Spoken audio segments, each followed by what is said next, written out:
आज हम पढ़ेंगे ग्लोसी ऑफ टेक्निकल टर्म्स यानी प्रशासनिक शब्दावली से रिलेटेड। और हम इसमें वही मीनिंग याद करेंगे जो पिछले एग्ज़ामों में काफ़ी बार रिपीट हो चुके हैं और काफ़ी इम्पोर्टेंट भी है। मैंने कोशिश की है कि हर मीनिंग से रिलेटेड उसका इमेज हो और उसकी डेफिनेशन भी साथ में हो, ताकि माइंड मैप अच्छे से बने दिमाग में। वैसे ये वीडियो काफ़ी लंबा हो सकता है क्योंकि मैंने इसमें लगभग 150 से ऊपर मीनिंग ऐड कर रखे हैं। इम्पोर्टेंट है, मैं सारे मीनिंग एक साथ कवर करने की कोशिश की है। तो आप पार्ट वाइज भी देख सकते हैं या फिर एक साथ देख सकते हो। एक बार साथ देखिए, कोशिश कीजिए आप इस वीडियो को 2-3 बार देखिए, आपको ज़रूर दिमाग में कहीं ना कहीं ये मीनिंग याद होगी। तो हमारा पहला मीनिंग है कग्निजेबल। क्या है? कग्निजेबल। हमारा पहला मीनिंग है कग्निजेबल। कग्निजे का मतलब होता है संज्ञेय। क्या होता है? संज्ञेय। अच्छा, आप फ्रेंडशिप पे मत जाइए, जैसे कि कॉग्निजेबल होता है या कग्निजेबल होता है, तो उसमें मत जाइए। आप ये याद रखिए कि इसका मतलब ये होता है संज्ञेय। क्या होता है? संज्ञेय। अच्छा, ऐसे गंभीर अपराध जिसमें पुलिस बिना वारंट के गिरफ्तार कर सकती है उसे क्या कहते हैं? संज्ञेय। Panel code. पेनल कोड का मतलब होता है दंड संहिता। क्या होता है? दंड संहिता। अपराधों और उनकी सजाओं को परिभाषित करने वाले कानून का आधिकारिक संग्रह होता है पेनल कोड। ठीक है। यानी ऐसा जैसे ये बुक है, इसमें सारे नियम लिख रखे हैं कि इस अपराध की ये सज़ा, इस अपराध की ये सज़ा, ये पेनल कोड में लिखा जाता है। ठीक है। कंटेम्प्ट। कंटेम्प्ट का मतलब होता है अवमानना, यानी किसी ने ऑर्डर दिया और ऑर्डर नहीं मान रहा है तो उसका क्या है? हाई कोर्ट का, जैसे सुप्रीम कोर्ट ने ऑर्डर दिया, उस ऑर्डर को नहीं मान रहा है तो अवमानना एक तरह की सुप्रीम कोर्ट की, जैसे होता है ना कंटेम्प्ट ऑफ कोर्ट, इस टाइप की, उसी से रिलेटेड है। न्यायालय या प्राधिकारी के आदेश या अनादर या अवहेलना या उल्लंघन क्या कहलाता है? अवमानना। तो कंटेम्प्ट मतलब होता है अवमानना। नेग्लिजेंस। नेग्लिजेंस का मतलब होता है उपेक्षा या फिर लापरवाही। नेग्लिजेंस को किसी कर्तव्य या कानून जिम्मेदारी को निभाने में असावधानी बरतना क्या कहलाता है? नेग्लिजेंस या उपेक्षा। ठीक है। नेक्स्ट मीनिंग है बेंच। बेंच का मतलब है न्यायपीठ। ये आपको जैसे इमेज में दिख रहा है, ये बेंच है। इसमें यहाँ पे जैसे मेन सुप्रीम कोर्ट जज बैठते हैं, उसके समकक्ष वाले बैठते हैं, फिर दोनों 4-5 मिल करके जज वो जब फैसला सुनाता है किसी आ, आ, फैसला, या ऐसे मान लो कि किसी मुद्दे को लेकर के, तो एक तरह से न्यायपीठ या बेंच कहलाती है। एक साथ सुनवाई करने वाले न्यायाधीशों का समूह या न्यायालय का आसन क्या कहलाता है? बेंच या न्यायपीठ। जैसे पिंजरे से पक्षी आज़ाद हो गए, इसी से रिलेटेड एब्सोल्व। एब्सोल्व का मतलब विमुक्त करना या फिर बरी करना। एब्सोल्व का मतलब विमुक्त करना या फिर बरी करना। किसी व्यक्ति को औपचारिक रूप से आरोप, दोष या पाप से मुक्त घोषित करना क्या कहलाता है? अब्सोल्व या फिर विमुक्त या फिर बरी करना। ठीक है। कैवेट। कैवेट का मतलब आपत्ति सूचना। कैवेट का मतलब आपत्ति सूचना। अदालत को दी गई चेतावनी की बिना पूर्व सूचना के कोई आदेश पारित नहीं किया जाए। ठीक है, उसे क्या कहते हैं? कैवेट। कैवेट का मतलब होता है आपत्ति सूचना। तो डी बार। डी बार का मतलब विवर्जित करना या फिर रोकना। विवर्जित करना या फिर रोकना। किसी व्यक्ति को किसी अधिकार, पेशे या सुविधा के आधिकारिक तौर से वंचित करना क्या कहते हैं? डी बार या फिर वर्जित करना। ठीक है।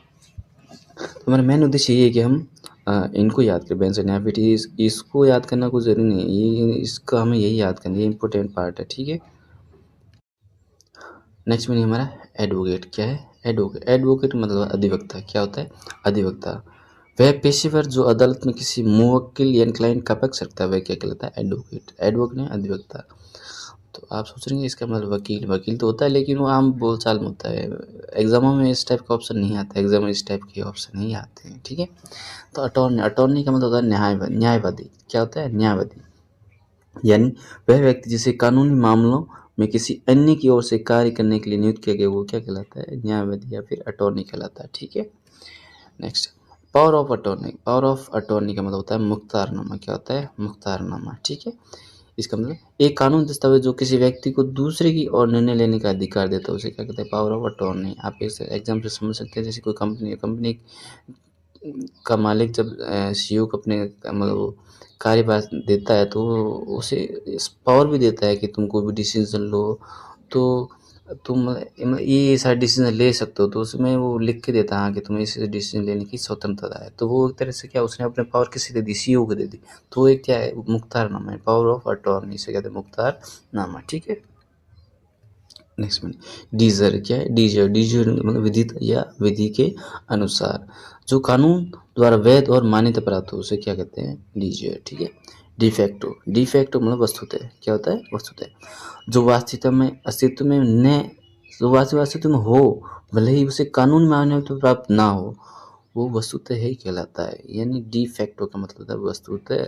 ठीक है, इलेजिटिमेट इलेजिटी का मतलब होता है अवैध, क्या होता है, अवैध, जो नियमों तर्क या जो नियमों तर्क या जन्म के अनुसार कानून रूप से स्वीकार्य ना हो, वो क्या होता है, इलेजिटिमेट, यानी अवैध। ठीक है, इलीगल इलीगल का मतलब है गैर कानूनी, क्या होता है इलीगल, गैर कानूनी, जो स्पष्ट रूप से आपराधिक कानून द्वारा निषिद्ध हो, क्या कहलाता है, गैर कानूनी। आप लोकल लैंग्वेज समझ सकते हैं कि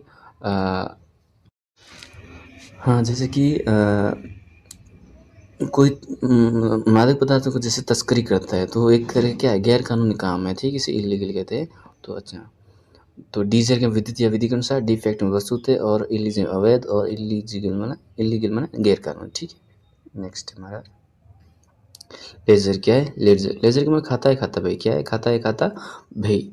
ठीक है, वह पुस्तक, वह मुख्य पुस्तक जिसमें वित्तीय लेन देन का अंतिम और व्यवस्थित विवरण दर्ज होता है, वो क्या कहलाता है, लेजर या फिर खाता पे। ठीक है, नेशनल पे क्या है, नेशनल पे के, नेशनल पे का मतलब कल्पित वेतन, क्या होता है, कल्पित वेतन होता है एक सैद्धांतिक वेतन जो वास्तविक रूप से नहीं दिया जाता है बल्कि पेंशन आदि की गणना के लिए माना जाता है, वो क्या होता है, नेशनल पे होता है। ठीक है, इसे कल्पित वेतन कहते हैं। इंक्रीमेंट इंक्रीमेंट का मतलब होता है वेतन वृद्धि, इंक्रीमेंट होता है वेतन वृद्धि। कर्मचारी के मूल वेतन में समय समय पर होने वाली नियमित बढ़ोतरी क्या कहलाती है, इंक्रीमेंट कहलाती है। ठीक है, ग्रेट्युटी ग्रेट्युटी का मतलब उपदान या फिर उपहार। लंबी और संतोषजनक सेवा के सम्मान में नियोक्ता द्वारा दी जाने वाली एक मुश्त राशि क्या कहलाती है, ग्रेट्युटी या फिर उपदान या फिर उपहार। अच्छा, आपको जैसे मैंने ऑप्शन दो लिख रखे ना, उपहार उपदान उपहार, तो आपको ये दोनों याद करने चाहिए, क्योंकि एग्ज़ाम में कोई भी ऑप्शन आ सकता है इसमें से, तो आप जितने लिख रहे हो वो कम से कम उतने तो याद कीजिएगा। ठीक है, चलिए जी, में खाता भाई, और नेशनल में कल्पित वेतन, इंक्रीमेंट वेतन वृद्धि, और ग्रेट्युटी में उपदान या उपहार। ठीक है, अर्नेस्ट मनी माना तो होता है बयाना राशि, क्या होता है, बयाना राशि।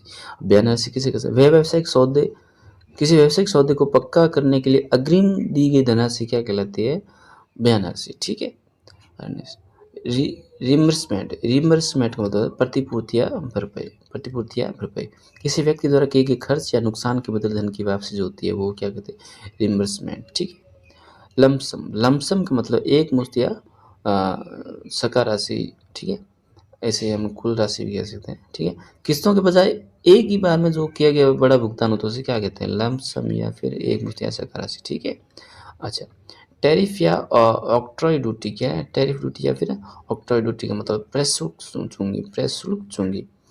आयात निर्यात पर लगने वाला कर या स्थानीय सीमा पर लगने वाला कर क्या कहलाता है, प्रशुल्क चुंगी। ठीक, तो ऑक्ट्रॉय ड्यूटी में प्रशुल्क चुंगी। अच्छा, इसमें जैसे इमेज में देख रखा है, जैसे ये हम देख रहे हो गाड़ियाँ जब निकलती टोल टैक्स के नीचे से, इस तरह से वो फाटक खुलता है बंद होता है, तो वो इधर क्या है, वहाँ पर वो मतलब एक टैक्स लेते हैं इस रोड पे चलने का, तो वो एक तरह से ऑक्ट्रॉय ड्यूटी यानी प्रशुल्क चुंगी है। ठीक है ना, तो अर्नेस्ट मनी बयाना राशि, रिमर्समेंट प्रतिपूर्ति भरपाई, लमसम एक मुश्त या सका राशि, या टैरिफ ऑक्ट्रॉय ड्यूटी यानी प्रशुल्क या चुंगी। ठीक है, नेक्स्ट बनेंगे सेल डीड क्या है, सेल डीड, सेल डीड का मतलब विक्रय विलेख या फिर बैनामा, विक्रय विलेख या फिर बैनामा। अब विक्रय विलेख या बैनामा किसे कहते हैं, संपत्ति के स्वामित्व को एक व्यक्ति से दूसरे व्यक्ति को कानूनी रूप से हस्तांतरित करने वाला जो दस्तावेज होता है वो क्या कहलाता है, सेल डीड।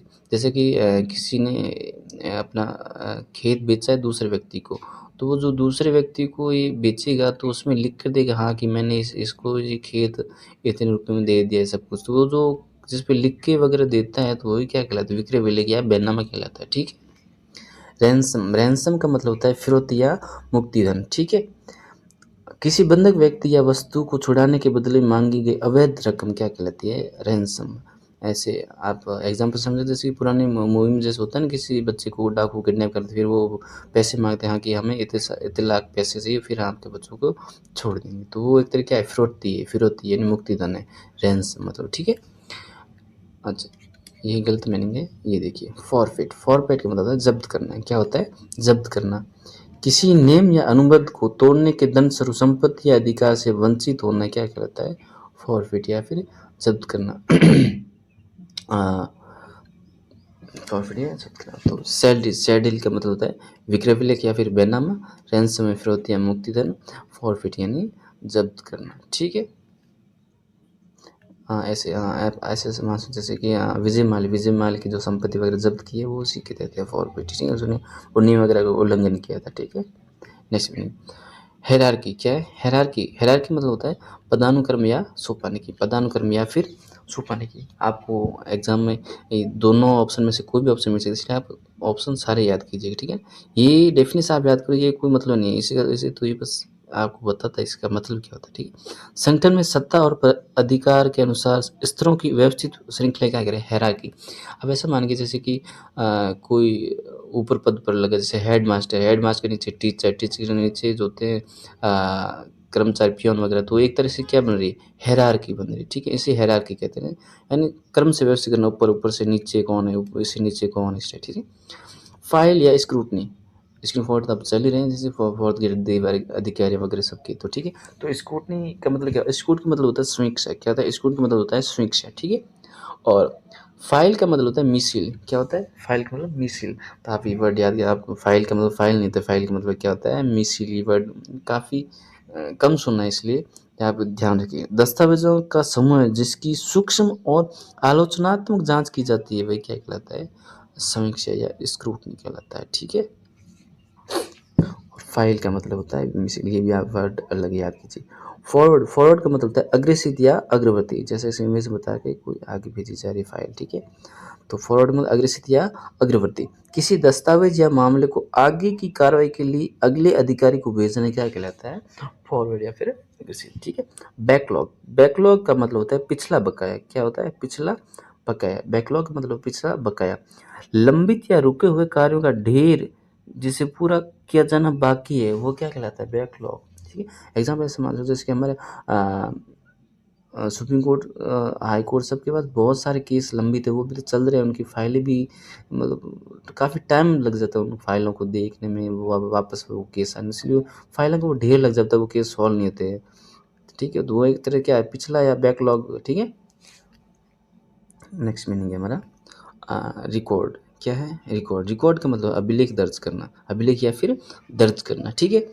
तो भविष्य के संदर्भ के लिए संरक्षित की गई कोई भी लिखित जानकारी अधिकारित लिखित जानकारी रिकॉर्ड या अभिलेख कहलाता है, ठीक है। रिकॉर्ड एंड अभिलेख या दर्ज करना, ठीक है। आर्काइव्स का मतलब है अभिलेखागार, क्या होता है, अभिलेखागार होता है वह स्थान जहाँ ऐतिहासिक और अत्यंत महत्वपूर्ण सार्वजनिक दस्तावेजों को सुरक्षित रखा जाता है, वो क्या कहलाता है, आर्काइव्स या फिर अभिलेखागार। अच्छा, गिस्ट का मतलब होता है सार, गिस्ट का मतलब होता है सार। और वर्बिटम का मतलब होता है शब्द से, क्या होता है, शब्द से, ठीक है। जैसे आप एग्जाम्पल देख सकते हैं कि ये पूरे का जो निचोड़ निकल कर आ रहा है वो क्या है, सार, और इसे अंग्रेजी में कहते हैं गिस्ट, ठीक है। और शब्द से यानी जैसा, जैसे सुभाष चंद्र, तुम मुझे खून दो मैं तुम्हारा जान, तो वैसे का वैसा जो लिखा जाता है, वो एक भी उसमें शब्द को चेंज नहीं किया जाता, वो क्या है, शब्द से यानी वर्बटम, ठीक है। वर्बटम का अर्थ है बिना एक शब्द बदले ज्यों का त्यों। और गिस्ट का मतलब है मुख्य भाव यानी चोर, ठीक है। तो रिकॉर्ड में अभिलेख दर्ज करना, आर्काइव में अभिलेख क्या, और वर्बटम शब्द से, और गिस्ट का मतलब सार, ठीक है। यूनिकैमरल मतलब है एक सदनी, यूनिकैमरल मतलब है एक सदनी, ठीक है। ऐसा शासन प्रणाली या विधायक जिसमें केवल एक ही विधायी सदन होता है वो क्या कहलाता है, यूनिकैमरल, ठीक है। क्या कहलाता है, यूनिकैमरल। ये हमने पॉलिटी वगैरह में पढ़ा होगा, जैसे कि भारत का संविधान कैसा है, एक सदनी द्विसदनी इस टाइप से, ठीक है। सीनेट क्या है, सीनेट का मतलब वरिष्ठ सभा या फिर जिसे सीनेट को सीनेट भी कहते हैं और वरिष्ठ सभा भी कहते हैं। कई लोकतांत्रिक देशों में विधायिका यानी संसद का उच्च और अधिक वरिष्ठ सदन क्या कहलाता है? सीनेट। ठीक है। रिजोल्यूशन, रिजोल्यूशन का मतलब संकल्प, क्या होता है? संकल्प। रिजोल्यूशन का होता है संकल्प। ये भी SI का जो एग्ज़ाम हुआ था, जो भी 2026 में भी जस्ट हुआ था, उसमें आया था रिजोल्यूशन। रिजोल्यूशन संकल्प। ठीक है। तो किसी सभा या समिति द्वारा चर्चा और मतदान के बाद लिए गए औपचारिक निर्णय क्या कहलाता है? रिजोल्यूशन। क्या कहलाता है? रिजोल्यूशन। तो रिजोल्यूशन का मतलब होता है संकल्प। ठीक है। कि सभा या समिति द्वारा चर्चा और मतदान के बाद लिए गए जो औपचारिक निर्णय वो क्या कहलाता है? Resolution. By election, by election मतलब उप निर्वाचन या फिर उपचुनाव। क्या होता है? उप निर्वाचन या फिर उपचुनाव। दो आम चुनाव के बीच किसी कारणवश से रिक्त हुई सीट को भरने के लिए किया गया चुनाव क्या कहलाता है? By election. ठीक है। तो यूनिकैमरल एक सदनी, सीनेट में वरिष्ठ सभा, और रिजोल्यूशन में संकल्प, और बाय इलेक्शन का मतलब होता है उप निर्वाचन या फिर उपचुनाव। ठीक है। नेक्स्ट मीनिंग हमारा है कोड ऑफ कंडक्ट। क्या है? Code of conduct. तो इसका मतलब होता है आचार संहिता। क्या होता है? कोड ऑफ कंडक्ट मतलब आचार संहिता। ठीक है। किसी संगठन, पेशे या चुनाव के दौरान पालन किए जाने वाले व्यवहार और नियमों का समूह क्या कहलाता है? Code of conduct. ठीक है। मैंडेटरी, मैंडेटरी मतलब आज्ञापक या फिर अनिवार्य। मैंडेटरी मतलब होता है आज्ञापक या फिर अनिवार्य, जिसे करना नियमित आवश्यक हो और जिसे किसी भी स्थिति में टाला ना जा सके, वो मैंडेटरी या आज्ञापालक होता है। ठीक है। मैंडेटरी में अनिवार्य या फिर आज्ञापालक होता है। ठीक है। अनोनिमस, अनोनिमस मतलब होता है सर्वसम्मत या फिर एक मत। सर्वसम्मत या जैसे एक मत, जैसे कि आप इमेज में दिख रहा है, सबने सम्मति दे रखी है कि हाँ हम इसमें सभी ने सम्मति देख रहे हैं। ठीक है। वो तो सर्वसम्मत। ठीक है। जब समूह के सभी सदस्य बिना किसी विरोध के एक ही मत पर पूर्ण सम्मत हो, उसे क्या कहते हैं? अनोनिमस कहते हैं। ठीक है।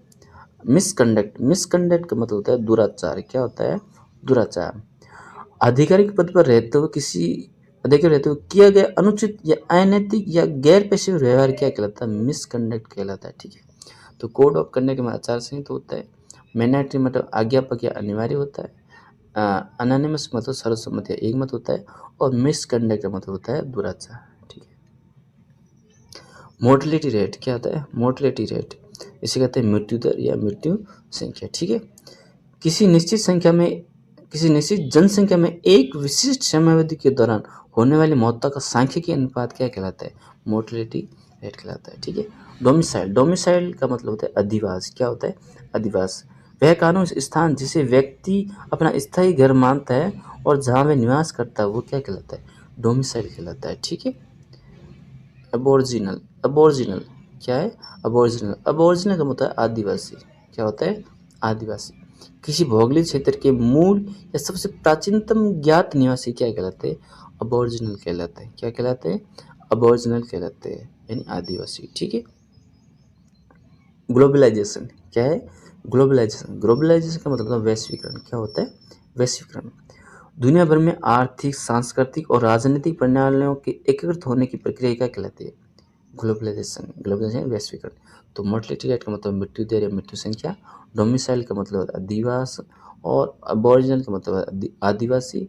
ग्लोबलाइजेशन का मतलब वैश्वीकरण। ठीक है। क्वारंटाइन, क्वारंटाइन का मतलब होता है संगरोध। क्या होता है? संगरोध। तो ये तो सबको पता है कि कोविड-19 के दौरान सबको क्वारंटाइन किया गया था, जिससे इसको मतलब वो संक्रमण हुआ था। तो वही है, क्वारंटाइन को हिंदी में कहते हैं संगरोध।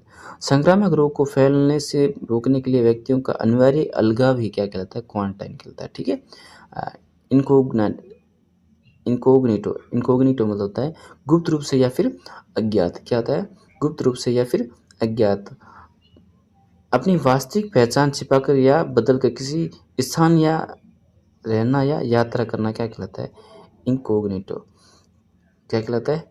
इनकोग्निटो, गुप्त रूप से या फिर अज्ञात। तो आपने हिस्ट्री में कहीं पढ़ा होगा, जैसे विजय सिंह पथिक आंदोलन से जुड़े थे, बाद में उन्होंने मतलब उन्होंने रूप वगैरह बदल के वो रहने लगे थे लास्ट में कहीं, तो वो एक तरफ से क्या गया? गुप्त रूप से अज्ञात, इनकोग्निटो। जैसे आप ये धुरंधर मूवी जैसे वो होते हैं ना, जैसे स्पाई वगैरह बने, तो वो अज्ञात रूप से रहता है, उनको पता नहीं रहता, वो मतलब गुप्त रूप से रहता है बेस वगैरह बदल के, ठीक है। तो उसका एग्जाम्पल समझ सकते हो। लीगेसी क्या है? लीगेसी, लीगेसी में वसीयत या फिर संपदा। क्या है? लीगेसी में वसीयत या फिर संपदा, वह धन संपत्ति या ऐतिहासिक प्रभाव जो पूर्वजों से अगली पीढ़ी को प्राप्त होता है, वो क्या कहलाता है? लीगेसी या फिर वसीयत संपदा, ठीक है। हैंडीकैप क्या है? हैंडीकैप, हैंडीकैप मतलब बाधा या फिर दिव्यांग। हैंडीकैप मतलब बाधा या फिर दिव्यांग, कोई शारीरिक मानसिक या पारिस्थितिक जन्य स्थिति जो सामान्य गतिविधियों को सीमित करती है, वो क्या कहता है? हैंडीकैप। हैंडीकैप में बाधा या दिव्यांग।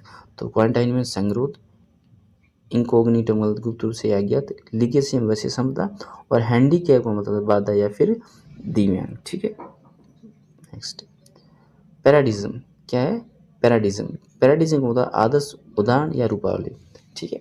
तो अब ये जो मैंने तीनों एग्जाम्पल दे रखे, मतलब तीनों अर्थ, ये तो आपको तीनों याद रखने हैं, क्योंकि एग्जाम पता नहीं कौन सा शब्द आ जाए, तो आपको ये सारे याद रखने हैं, ठीक है। पैराडिज्म मतलब आदर्श, उदाहरण या फिर रूपावली, ठीक है। किसी विचार, सिद्धांत या प्रक्रिया का एक उत्कृष्ट और सर्वमान्य मॉडल या ढांचा क्या कहलाता है? पैराडिज्म या फिर आदर्श, उदाहरण या फिर रूपावली, ठीक है। वोकेशन, वोकेशन का मतलब व्यवसाय या फिर पेशा, क्या होता है? व्यवसाय या फिर पेशा, वह विशेष काम या पेशा जिसके लिए व्यक्ति स्वयं को स्वाभाविक रूप से सबसे उपयुक्त मानता है, वो क्या कहलाता है? वोकेशन या फिर व्यवसाय, ठीक है। ओरिएंटेशन, ओरिएंटेशन का मतलब अभिविन्यास या फिर रुझान, अभिविन्यास या फिर रुझान, किसी नई परिस्थिति, परिवेश या विचारधारा के अनुकूल होने और दिशा तय करने की प्रक्रिया क्या कहलाती है? ओरिएंटेशन यानी अभिविन्यास या फिर रुझान। एक्सीलरेशन, एक्सीलरेशन मतलब होता है त्वरण, क्या होता है? त्वरण, जैसे हम मतलब गाड़ी के जैसे हो ना, एक्सीलेट दबाने पर स्पीड मतलब तेज़ हो जाती है, तो उसे अंग्रेजी में क्या कहते हैं? त्वरण, मतलब हिंदी में त्वरण कहते हैं और अंग्रेजी में एक्सीलरेशन। किसी प्रक्रिया, कार्य या वस्तु की गति की दर में होने वाली तीव्र वृद्धि ही क्या कहलाती है? एक्सीलरेशन या फिर त्वरण। तो पैराडिज्म का मतलब आदर्श, उदाहरण या फिर रूपावली, वोकेशन व्यवसाय पेशा, ओरिएंटेशन अभिविन्यास, और एक्सीलरेशन का मतलब होता है त्वरण, ठीक है। क्वासी, क्वासी का मतलब होता है अर्ध, क्वासी का मतलब होता है अर्ध, जो पूरी तरह से नहीं बल्कि आंशिक रूप से या लगभग वैसा ही हो, उसे क्या कहते हैं? क्वासी, ठीक है। डेमी ऑफिशियल क्या है? डेमी ऑफिशियल, डेमी ऑफिशियल का मतलब होता है अर्ध शासकीय, क्या होता है? डेमी ऑफिशियल अर्ध शासकीय, डेमी, डेमी का मतलब अर्ध और ऑफिशियल का मतलब शासकीय, ठीक है। तो सरकारी कामकाज के में अधिकारियों के बीच अनौपचारिक या व्यक्तिगत पत्र व्यवहार जो होता है, उसे क्या कहते हैं? डेमी ऑफिशियल या फिर अशासकीय, ठीक है। ओवरलैप, ओवरलैप का मतलब होता है अतिव्यापन, क्या होता है? अतिव्यापन, जब एक विषय, समय या चीज का कुछ हिस्सा दूसरी चीजों के क्षेत्र को ढक ले, वो क्या कहलाता है? अतिव्यापन, जब एक विषय, समय या चीज का कुछ हिस्सा दूसरी चीज के क्षेत्र को ढक ले, तो वो क्या कहते हैं? ओवरले या फिर अतिव्यापन। इन ब्लॉक, इन ब्लॉक का मतलब होता है एक साथ, इन ब्लॉक का मतलब होता है एक साथ, सभी लोगों या वस्तुओं एक संपूर्ण समूह के रूप में बिना अलग अलग किए, तो वो क्या कहते हैं? इन ब्लॉक या फिर एक साथ। तो क्वासी, क्वासी का मतलब होता है अर्ध, डेमी ऑफिशियल का मतलब अर्धशासकीय, ओवरले का मतलब अतिव्यापन, और इन ब्लॉक का मतलब होता है एक साथ, ठीक है। अच्छा, तो है एक्यूजेशन, एक्यूजेशन का मतलब होता है आरोप, क्या होता है? आरोप, एक्यूजेशन का मतलब होता है आरोप। अच्छा, आरोप, ऑफेंस, ऑफेंस का मतलब होता है अपराध, ऑफेंस का मतलब होता है अपराध। एलिगेशन, एलिगेशन का मतलब ये होता है आरोप लगाना, इसे अभियोग या अभिथातन या अभिकथन, सॉरी एक मिनट रुकिए, एक बार फिर देखेंगे। एक्यूजेशन, एक्यूजेशन मतलब आरोप, ऑफेंस यानी अपराध, एलिगेशन मतलब यहाँ पे आप सही लिखना, यहाँ है अभिकथन, क्या है? अभिकथन, थोड़ा गलत लिखा हुआ है, ठीक है। अभिकथन और अभियोग, ये दोनों अर्थ होता है, अभिकथन और अभियोग, यानी एक तरह से आरोप लगाना भी है, इसका मतलब भी आरोप लगाना होता है, लेकिन ये प्रशासनिक शब्दावली इस टाइप के वर्ड यूज़ किया, विकथन या फिर अभियोग, ठीक है, एलिगेशन। एफिडेविट, एफिडेविट का मतलब होता है शपथ पत्र। क्या होता है? शपथ पत्र। ज्यूरिसडिक्शन, ज्यूरिसडिक्शन का मतलब अधिकारिता। क्या होता है? अधिकारिता। पेटिशन, पेटिशन का मतलब याचिका, और मर्सी पेटिशन का मतलब दया याचिका। क्या होता है? दया याचिका, ठीक है। नेक्स्ट मीनिंग हमारा हेबिस कॉर्पस। क्या है? हेबिस कॉर्पस बंदी प्रत्यक्षकरण, बंदी प्रत्यक्षकरण।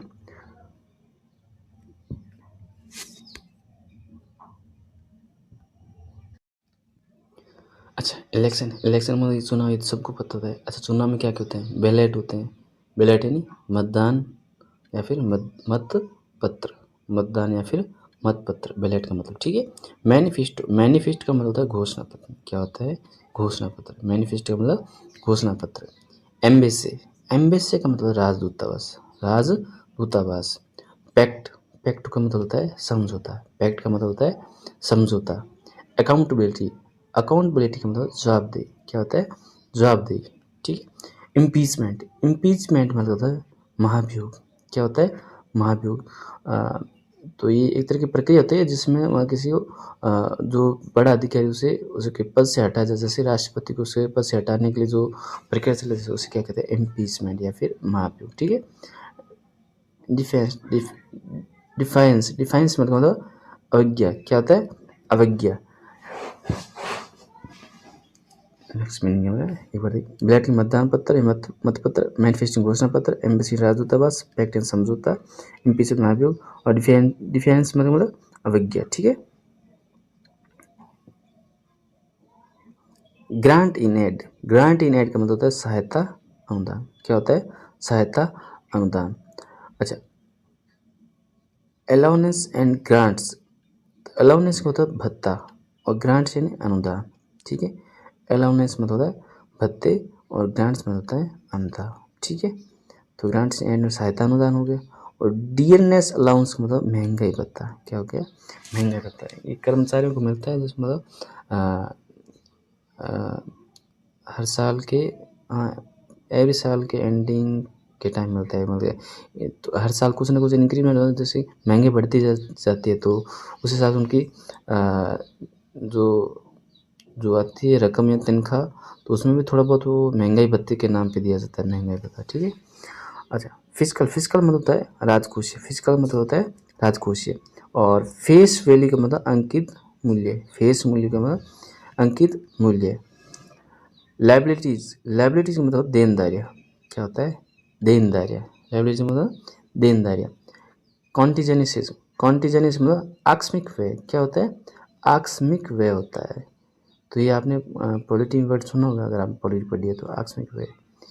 आउटस्टैंडिंग, आउटस्टैंडिंग मतलब होता है बक्का या फिर उत्कृष्ट, बक्का या फिर उत्कृष्ट। तो ग्रांटी ने में सहायता अनुदान, डीलर लोन से महंगाई भत्ता, फिजिकल राजकोषीय, और फेस वैल्यू अंकित मूल्य, कॉन्टीजेंसी आकस्मिक व्यय, और आउटस्टैंडिंग माने बकाया राशि। लायबिलिटी में देनदारियाँ। अकाउंटिंग टर्म्स से लिखने के बाद ये छोड़ो, ये छोड़ो। अच्छा, कोड, कोड का मतलब होता है कूट या फिर संकेत। कोड का मतलब कूट या फिर संकेत। इन कोड, इन कोड का मतलब कूटबद्ध करना। क्या करना? कूटबद्ध करना। और डी कोड यानी कूट वाचन करना। क्या करना? कूट वाचन करना। तो सिंपल भाषा समझे तो कोड यानी पासवर्ड हो गई, ठीक है। और इन कोड यानी पासवर्ड, मतलब हम बनाते हैं, जैसे हमने ये पासवर्ड बनाया है @रीजन साइट अब, ठीक है। ये तो हो गया इन कोड। और डी कोड, अब वो पासवर्ड को मतलब जो खोलने का जो तरीका होता है उसे क्या कहते हैं? डी कोड मान लो, ठीक है। इंडोर्समेंट, इंडोर्समेंट जो है पृष्ठांकन या फिर समर्थन। क्या होता है? पृष्ठांकन या फिर समर्थन। जैसे कि यहाँ पे सिग्नेचर का साइन माने, यानी किसी अधिकारी ने सिग्नेचर कर दिया, हाँ कि आप ये मेरी तरफ से पास है, आप आगे अपनी प्रोसेस कर सकते हो। तो एक तरह से उसने समर्थन दे दिया, यानी उसने साइन करके। तो इंडोर्समेंट होता है पृष्ठांकन या फिर समर्थन, ठीक है। फैसिमल, फैसिमल का मतलब प्रतिलिपि या फिर अनुलिपि। यानी आप जैसे हम फोटो कॉपी कराते हैं ना, उसे ही क्या क्या कहते हैं? फैसिमल या प्रतिलिपि या अनुलिपि कहते हैं, ठीक है। अच्छा, इराटा, इराटा का मतलब होता है शुद्धि पत्र। क्या होता है? शुद्धि पत्र। और रेक्टिफिकेशन मतलब परिशोधन या फिर सुधार करना। क्या करना? परिशोधन या फिर सुधार करना आता है। तो एराटा यानी शुद्धि पत्र और रेक्टिफिकेशन है परिशोधन या फिर सुधार करना। ठीक है। बायोडाटा क्या है? बायोडाटा, बायोडाटा का मतलब होता है जीवन वृत्त। बायोडाटा का मतलब जीवन वृत्त। क्वालिफिकेशन, क्वालिफिकेशन मतलब होता है अर्हता। अर्हता क्या होता है? अर्हता। जैसे कि हाँ कि मतलब कोई एनडी का एग्ज़ाम आ रखा है, फॉर्म फिल हो रहे हैं, तो उसमें ये कैटेगरी है, उसमें कम से कम 12 12th पास होना चाहिए, मैथ से पास होना। तो ये क्या है कि इसकी ये होनी चाहिए योग्यता है, तो उसे क्वालिफिकेशन कहते हैं, अर्हता। ठीक है। अच्छा, किथ एंड किन। किथ एंड किन का मतलब निकट संबंधी। क्या होता है? निकट संबंधी। ठीक है। हेरिडिटेरी, हेरिडिटेरी मतलब होता है पैतृक या फिर वंशगत। पैतृक या फिर वंशगत। क्रीमीलेयर, क्रीमीलेयर का मतलब होता है नवोन्नत वर्ग या फिर समुन्नत वर्ग। ये काफ़ी बार एग्जाम आ चुका है, तो आप इसको थोड़ा अच्छे से ध्यान रखिए। नवोन्नत वर्ग या फिर समुन्नत वर्ग होता है क्रीमीलेयर का मतलब। ठीक है। और हेरिडिटेरी मतलब पैतृक या वंशगत। किथ एंड किन का मतलब है निकट संबंधी। ठीक है। नेपोटिज्म, नेपोटिज्म का मतलब भाई भतीजा या फिर स्वजन पक्षपात या फिर स्वजन पक्षपात। ठीक है। अच्छा, री इंस्टेंट, री इंस्टेंट का मतलब बहाल करना या फिर पुनः स्थापित करना। क्या होता है? री इंस्टेंट का बहाल करना या फिर पुनः स्थापित करना होता है। ठीक है। तो बायोडाटा इन जीवनवृत्त, क्वालिफिकेशन अर्हता, कितरण के निकट संबंधी, हेरिडिटी पैतृक वंशगत, क्रीमिलेयर नवोन्नत वर्ग या समुन्नत वर्ग, नेपोटिज्म भयभीतिवाद या स्वजन पक्षपात, री इंस्टेंट बहाल करना या फिर पुनः स्थापित करना।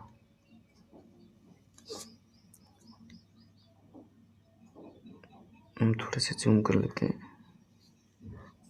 कॉर्पोरल पनिशमेंट, कॉर्पोरल पनिशमेंट होता है शारीरिक दंड। क्या होता है? शारीरिक दंड। ठीक है।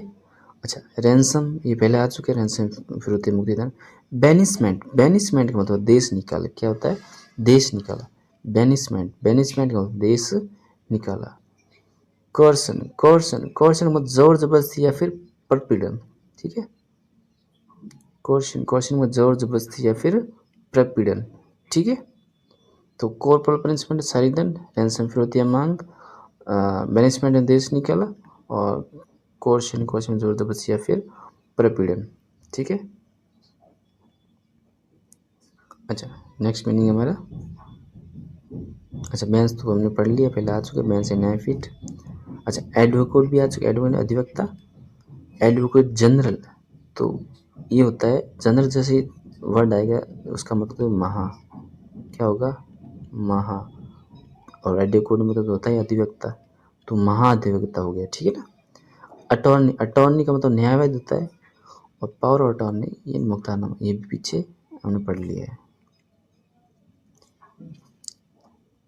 अच्छा, डी फैक्टो, डी फैक्टो में वस्तुतः, ये भी हम पढ़ लिया है। डीजर, डीजर, डीजर, डीजर का विधि या विधि के अनुसार ये भी हमने पीछे पढ़ लिया है।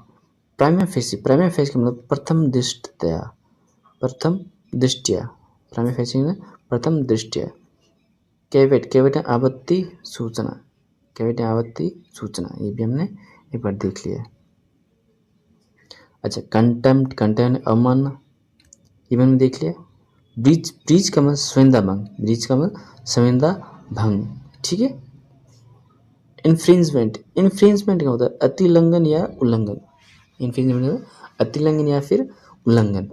डी बार, डी बार का विवर्जित करना या फिर रोकना, विवर्जित करना या फिर रोकना। तो इसमें ये तो हमने पहले पढ़ लिए। इसका एक और देखिए, इन्फ्रिंजमेंट अतिलंघन उल्लंघन, ब्रीच यानी संविदा भंग। ठीक है। बैलेंस शीट, बैलेंस शीट का मतलब होता है तुलन पत्र, बैलेंस शीट का मतलब होता है तुलन पत्र। लेजर, लेजर खाता या खाता बही। काउंटर फॉइल, काउंटर फॉइल का मतलब है अध पन्ना। ये वही है जैसे हम बिल भर, जैसे बिल, बिल लाइट बिल होता है ना, उससे ई मित्र जाते हैं और वो कहते हैं लाइट बिल फिल कर दो, तो वो हमें उसका जो हाफ वाला, हाफ से भी छोटा पार्ट वो हमें वापस देता है कि ये लो आप वापस ले जाओ वो पर्ची। तो उससे क्या कहते हैं, काउंटरफॉल या अधपन्ना कहते हैं। उसी तरह कॉलेजों में वो रसीद वगैरह काटी जाती है फीस वाली, ठीक है। अर्नेस्ट मैंने बयाना राशि, तो बैलेंस शीट में तुलन पत्र, काउंटरफॉल अधपन्ना, और लेजे खाता भाई अर्नेस्ट मैंने बयाना राशि, ठीक है। अच्छा, नेशनल पे कल्पित वेतन, यानी पहले देख लिए। प्रोविडेंट फंड का मतलब भविष्य निधि, क्या होता है, भविष्य निधि। प्रोविडेंट फंड का मतलब भविष्य निधि। रिम्बर्समेंट प्रतिपूर्ति या भरपाई, ये हमने पहले देख लिया। लमसम एक मुश्त, ये भी हमने देख लिया। ऑक्ट्रॉय ड्यूटी या चुंगी, ये भी हमने देख लिया। टैरिफ यानी प्रशुल्क या दर सूची, ये भी हमने देख लिया, ठीक है। एक नया है प्रोविडेंट फंड एंड भविष्य निधि, ठीक है। फाइल एमिसी या संचिका, ये हमने देख लिया। रिकॉर्ड या अभिलेख, ये भी हमने देख लिया। हार्ड कॉपी, जीरोक्स कॉपी यानी छाया प्रति होता है, जीरोक्स कॉपी मतलब छाया प्रति होता है। और मैन्युस्क्रिप्ट क्या है, मैन्युस्क्रिप्ट मतलब होता है पांडुलिपि या फिर हस्तलेख, और जीरोक्स कॉपी मतलब होता है छाया प्रति, ठीक है। ये दो नए बाकी हमने देख लिए।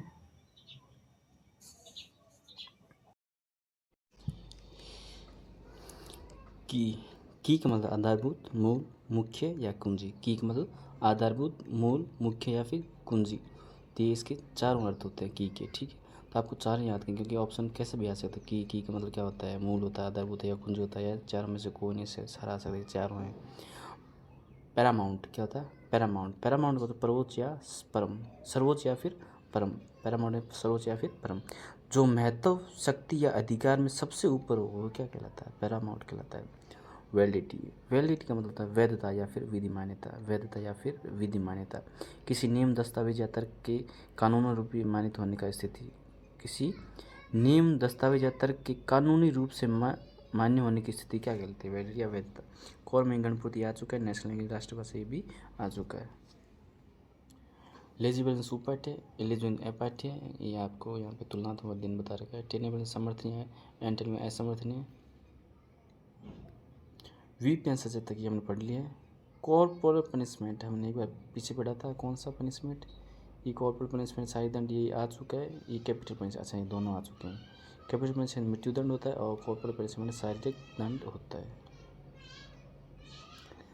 ओवरसाइट का मतलब चूक या भूल। ओवरसाइट मतलब चूक या फिर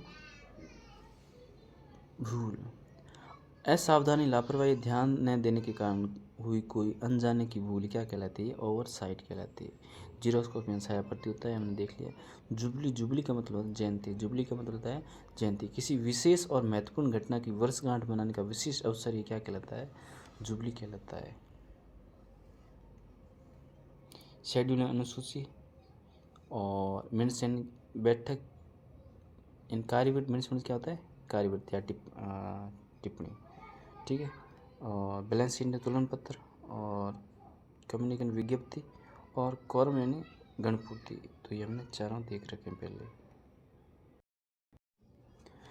तो एक बार हम जल्दी पीछे के उस मीनिंग का रिवीजन कर लेते हैं। कई निजी में संज्ञा, पैनल कोड दंड संहिता, कंटेम्प्ट अवमानना, नेग्लिजेंस उपेक्षा या लापरवाही, बेंच या न्यायपीठ, अब्सोल्यूट में विमुक्त करना या बरी करना, कैविट ने आपत्ति सूचना, डी बार या विवर्जित करना या फिर रोकना, एडवोकेट ने अधिवक्ता, अटॉर्नी न्यायवादी, पावर ऑफ अटॉर्नी ने मुख्तारनामा, डिज्यूर में विधिवत या विधि के अनुसार, डिफेक्ट में वस्तुतः, इलीजिटिमेट यानी अवैध या इलीगल यानी गैर कानूनी, लेडजर यानी खाता व्यय, नेशनल पे यानी कल्पित वेतन, इंक्रीमेंट यानी वेतन वृद्धि, ग्रेट्यूटी यानी उपदान या उपहार, अर्नेस्ट यानी बयाना राशि, रिम्बर्समेंट प्रतिपूर्ति या भरपाई, लमसम यानी एक मुश्त या सका राशि, टैरिफ या ऑक्ट्रॉय ड्यूटी या प्रशुल्क या चूंगी, सेट डेट यानी विक्रय विलेख या बयाननामा, रैंसम फिरौती या मुक्ति धन, फॉरफिट या ये गलत है यहाँ पर, फॉरफिट ने जब्त करना, मैं गलत कर देता हूँ, आप इसे मत याद कीजिएगा, ठीक है ना। हेरारकी में प्रदान करने सौंपाने की, file and scrutiny, file and missile होता है और स्क्रूटनी समीक्षा होता है। फाइल एंड मिसिल या फिर स्क्रूटनी ने समीक्षा। फॉरवर्ड ने अग्रसित या अग्रवर्ती, बैकलॉग में पिछला बकाया। रिकॉर्ड में अभिलेख या दर्ज करना, आर्काइव में अभिलेखा का वर्बटाइन शब्द से, और गिस्ट का मतलब होता है सार। यूनिकैमन में एक सदन, सीनेट में वरिष्ठ सभा, रिसोल्यूशन में संकल्प, बाई इलेक्शन उपनिर्वाचन या फिर उपचुनाव। कोड ऑफ कंडक्ट आचार संहिता, मैंडेटरी अज्ञापक या अनिवार्य, अनोनिमस सर्वसम्मति एकमत, मिसकंडक्ट यानी दुराचार। मॉर्टलिटी मृत्युदय या मृत्यु संख्या, डोमिसाइल या अधिवास, अबोरिजिनल आदिवासी, ग्लोबलाइजेशन या वैश्वीकरण। क्वारंटाइन संगरोध, इंकॉग्निटो गुप्त रूप से या अज्ञात, लिगेसी वशीय संपदा, हैंडीकैप या बाध्य या फिर दिव्यांग। पैराडिज्म आदर्श उदाहरण या रूपावली, ओरिएंटेशन यानी अभिविन्यास या रुझान, वोकेशनल व्यवसाय या पेशा, एक्सलेशन यानी त्वरण। क्वासी अर्ध, ओवरलैप में अतिव्यापन, डेमी ऑफिशियल अर्थशासकीय, इन ब्लॉक में एक साथ। तो आज के लिए इतना ही। बाकी आप वापस वीडियो को पॉज कीजिए या रिपीट कीजिए, बार बार देखिए ताकि आपको ये जल्दी से याद हो जाए। वीडियो अच्छा लगे सब्सक्राइब कीजिए और लाइक कीजिए, और कुछ कमी रह गई है और या कहीं भूल चूक रह गई है तो आप कमेंट में ज़रूर लिखिए। धन्यवाद।